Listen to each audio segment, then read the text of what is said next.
1971 সালে যারা মহান মুক্তিযুদ্ধ করে আমাদেরকে এই স্বাধীন দেশ দিয়েছে, এই মুক্তিযুদ্ধকে এটা কি ভুল ছিল? মুক্তিযুদ্ধ করাটা কি ভুল ছিল নাকি?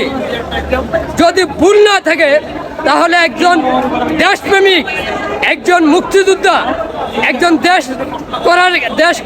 রক্ষা করার কারিগর, যে 1000 বছরের শ্রেষ্ঠ বাঙালি জাতির পিতা বঙ্গবন্ধু শেখ মুজিবুর রহমান তার বাড়িতে ফুল দেওয়া শ্রদ্ধা জানাইতে গিয়েছিল, তাকে কেন সন্ত্রাসীরা ঝাড়ু দিয়ে মারলো?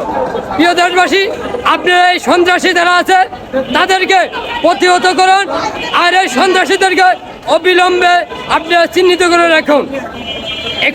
এখন আর সন্ত্রাসীদের খাওয়া নাই। এই মুক্তিযুদ্ধের দেশে, মুক্তিযুদ্ধের বাংলাদেশে কোনো জুলাই সন্ত্রাসীদের খাওয়া নাই। যেখানে জুলাই সন্ত্রাসী পাবেন সেখানেই প্রতিবাদ করবেন, সেখানেই গণতোড়াই দিবেন, এটাই আমাদের চাওয়া।